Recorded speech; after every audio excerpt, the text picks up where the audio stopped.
ये ताकत है। ये ताकत दोस्तों आई कहां से? नेटवर्क इंडस्ट्री वो इंडस्ट्री है। ये बिजनेस वो व्यापार है, बर्बाद भी होना चाहोगे तो बर्बाद नहीं हो सकते। इसलिए पहला काम 5 साल के लिए भूत बन जाना, मत परवाह करना लोग क्या कहेंगे। दूसरा काम, जितना दूर जाके बिजनेस को डेवलप करोगे सफलता उतनी जल्दी मिलेगी, याद रख लेना। छोड़ दो गुड़गांव, छोड़ दो दिल्ली एनसीआर, जो भी आपका यहाँ पे लगता है आसपास। मैं तो कहता हूं हरियाणा छोड़ दो, बाहर निकल जाओ यहां से बाहर, कोई फर्क नहीं पड़ता। आपका बच्चे की खुशी आपके लिए महत्वपूर्ण है या हरियाणा महत्वपूर्ण है, निर्णय आप ले लो। आप नहीं करोगे तो हरियाणा में कोई ना कोई तो करेगा। बाहर निकल के बिजनेस को डेवलप करो। सबसे पहला काम, अपनी अपलाइन को पकड़ो, इससे सीखो। मुझे सिखाए, मुझे कैसे मीटिंग लेनी है, मुझे कैसे प्लान दिखाना है, नोट कर लेना। जब तक प्लान दिखाना ना सिखाए वो, उसका पीछा मत छोड़ना। कपड़े फाड़ देना, कपड़े फाड़ने से भी पैसा आता है।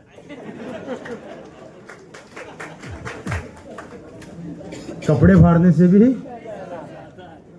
मेरा सूट या आरसीएम का बेकार लग रहा है क्या? शानदार है ना, फाड़ दो, कोई टेंशन नहीं है, अगला सिलाऊंगा। मैं तो मेरे भाई की शादी में गया था, कजिन ब्रदर की, वहां डांस कर रहा था, किसी ने मेरा शर्ट पीछे से पकड़ के फाड़ दिया। मैं और नाचा। बोला तू पागल हो गया है क्या? तेरा कपड़े फाड़ दिए, तू नाच रहा है। मुझे पता है कपड़े फाड़ने से पैसा आता है। बोला मजाक कर रहा है। मैं कहा मजाक तू समझ रहा है, मैं सीरियस बात कर रहा हूं। Right sir.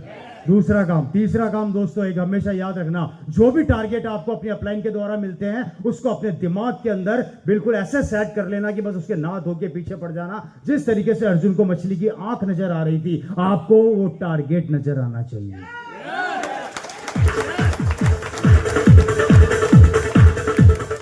जिसकी जिंदगी में अगर कोई टारगेट नहीं है, भगवान का भी उसको लेके कोई टारगेट नहीं है।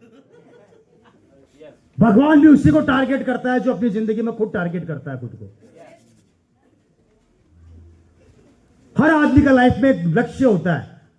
यहां पर भी आपको लक्ष्य दिया जाता है आपकी सफलता के लिए, मेरी सफलता के लिए नहीं। मेरे को कोई फर्क नहीं पड़ने वाला, सुनील जी को कोई फर्क नहीं पड़ने वाला, इनकी टीम को कोई फर्क नहीं पड़ने वाला। आप नहीं करोगे तो भी इनकी दुकान चल रही है और रुकेगी भी नहीं। मैं चलाकर अपनी दुकान रोकना चाहूं तो नहीं रुकेगी। बोलो ऐसा बिजनेस कहीं देखा है आप लोगों ने? मैं बर्बाद होना चाहता हूं तो भी नहीं रुकेगी। ये खड़े हैं, आशीष जी खड़े हो जाओ, मैं भी साबित कर देता हूं 2 मिनट के अंदर। आशीष जी अपलाइन की बात माननी चाहिए, बिल्कुल माननी चाहिए 100%। अपलाइन भगवान तो नहीं होता, लेकिन भगवान के बराबर उससे कम भी नहीं होता। जी सर, जो कहोगे करेंगे। बिल्कुल। मैं आपकी अपलाइन में भी आता हूं कहीं ना कहीं। Yes sir, yes sir. आता हूं ना, एक काम करूंगा तो करोगे? करेंगे सर। आरसीएम छोड़ दो, ये वाला नहीं करेंगे सर। प्लीज मैं कह रहा हूं छोड़ दो सर प्लीज। ये मैं आपके हाथ जोड़ता हूं सर, मैं आपके पांव पड़ता हूं। पढ़ूंगा लेकिन नहीं छोड़ूंगा नहीं।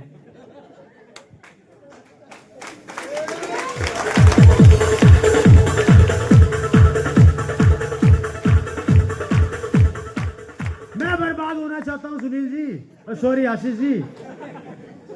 अरे आप करोगे तो मैं बर्बाद कैसे होऊंगा, मुझे ये तो बताओ।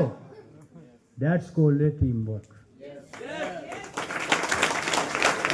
एक समय बाद 5 साल मेहनत करने के बाद आप जैसे किसी लेवल पर पहुंचते हैं, वहां पर आपकी टीम वर्क करने लग जाती है और वो इस तरीके से काम करती है। थोड़ा ध्यान से देखिएगा। Right sir? हेलो, बात समझ में आ रही है? बात समझ में आ रही है? राइट। ये बिजनेस साला सांप की तरह काम करता है। ये शुरू में ऐसे चलता है। सांप को देखा है? ये सांप है, कभी ऊपर कभी नीचे। ये शुरुआती टाइम है, लेकिन अगर आप इसके फन को जब कुचल के पकड़ के रखते हो ना, तो इसकी अकड़ खत्म होती है।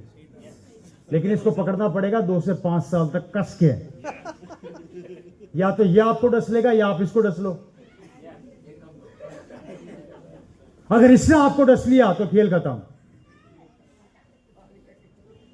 क्योंकि किसी भी बड़े जानवर को या किसी भी बड़े इंसान को, प्राणी को या किसी बड़े शेर को जब कंट्रोल करना होता है तो आपको अंदर से मजबूत बनना पड़ता है। Right sir? उसको ये लगना चाहिए कि ये मेरा भी बाप है, मतलब इसको ये लगना चाहिए कि आप इसके फादर हैं। इसको यहाँ पे रोक लो। उसके बाद इसकी अकड़ खत्म होगी तो इसकी स्पीड होगी ऐसे। ये इसकी अकड़ खत्म होगी ना? Right sir? या इसकी अकड़ खत्म हो जाएगी, या अकड़ खत्म होगी तो ये थोड़ा बिजनेस का अप डाउन कम करेगा। यहाँ पे स्टेबिलिटी आएगी। 5 से 7 साल बाद ये बिल्कुल रस्सी की तरह सीधा हो जाएगा। जैसा आप बोलोगे वैसा करेगा। सांप को बोलोगे डब्बे में जा, ये लो, बाहर आ जा, ये लो, नाच के दिखा, बोले ये लो, क्योंकि इसकी अकड़ आप खत्म कर दोगे, क्योंकि आपके अंदर वो पावर है। जनरेट किससे करी है पावर? आपने, या आप है। या तो इसको जिता दो या आप जीत जाओ। अगर आप जीत गए तो इतिहास याद रखेगा आपको, और आप हार गए तो ये सांप याद रखेगा आपको।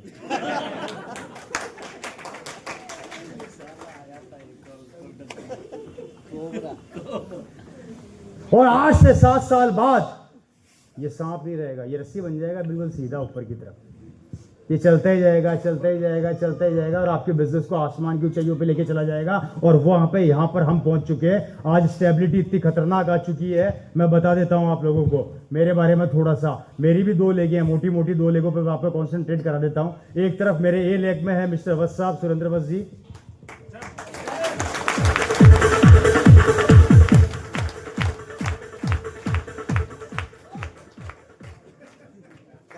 ठीक है,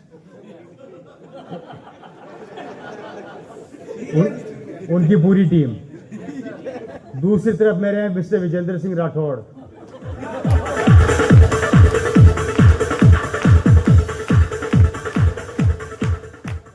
ये डायमंड है, ये डायमंड है।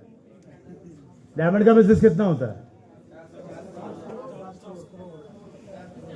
इन दोनों की लेगों में 25-25 करोड़। तो ये क्या बने? और मेरा कितना हुआ दोनों का मिला के? मैं ये आऊं।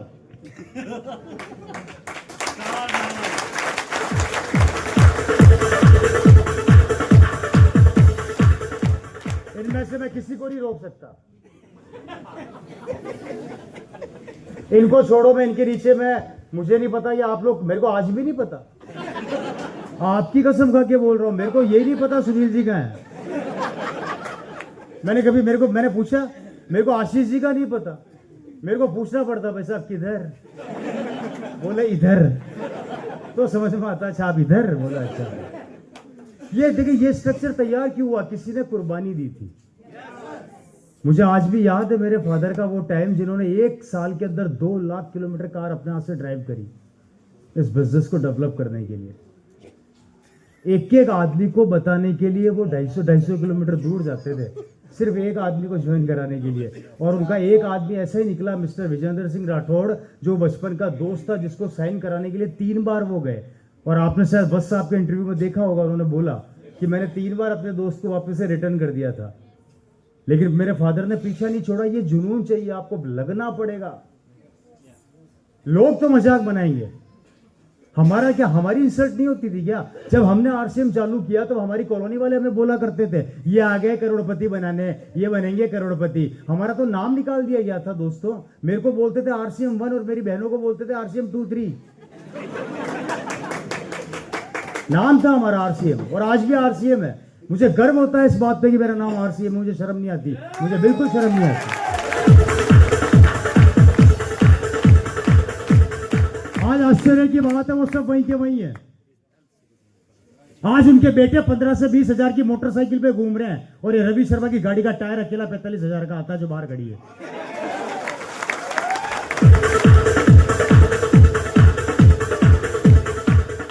मेहनत का की है, सिर्फ मेहनत है आपके जुनून की। एग्जाम किसका है? आरसीएम का नहीं है, आपका है। लगा दो आग अपने अंदर इतनी खतरनाक कि साला को दुनिया की ताकत आपको न रोक सके, कोई नहीं रोक सकता।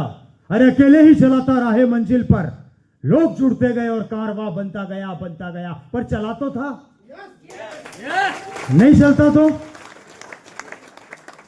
क्या होता? अरे क्या मजाक बनाने वाले बनाएंगे, बनाने दो ना, क्या फर्क पड़ता है। मैं जिंदगी में पहली बार जब माइक पे खड़ा हुआ था, मेरे को यहां पर खड़ा कर दिया मंच पे लाके, मुझे बोला अब स्टार डायमंड। तो मैं क्या करूं, तो बोलूं क्या बोलूं? आप सोच कर देखिए, मैंने तो जिंदगी का वो दौर से निकला हूं जहां पर हजारों लोग बिठा दिए मेरे सामने एक ही झटके में। मेरे तो कान में से धुआं, पांव कांपे, करूं क्या यार, ये क्या है? बोले बोलो बोलो, अरे क्या बोलूं, और वो भी उन दिग्गजों के सामने जो खिलाड़ी हैं। आप, ये तो वही बात हो गई कि मुझे नेट प्रैक्टिस नहीं करने दी और सीधा मैदान में उतार दिया, मैच खेल। अरे कहां से खेलूं, साला बाउंसर आ रहे हैं सीधे मुंह पे, यार क्या बात कर रहा है, मुंह तोड़ देंगे साले, इतने बाउंसर कहां से झेल पाऊंगा। लेकिन क्या था, एक चीज को दिमाग में सेट किया, क्या होगा, लोग हंसेंगे, हंसने दे, लोग बोलेंगे रवि पागल है, हाँ हूं, रवि को कुछ नहीं आता, नहीं आता, घिसते घिसते गिरते गिरते मरते पड़ते पढ़ते पढ़ते, जिसने मजाक बनाई बनाई, आज भी बनाने वाले बनाते रहते हैं। रवि शर्मा पहुंच गया ऊपर, लो कर लो जो करना है। भाई कुछ ना होने से तो होना बेहतर है, कुछ ना होने से तो होना बेहतर है। घर बैठा होता तो भी पैसा आ सकता था मेरे को, लेकिन नहीं, मुझे अपने आप को प्रूफ करना था कि मैं भी खड़ा हो सकता हूं। और वही चीज आपके अंदर सब में है, आप सब में एक हनुमान छुपा हुआ है, सिर्फ आपको ताकत याद दिलाने की देर है, और वो ताकत हम याद दिला रहे हैं भालू बन के।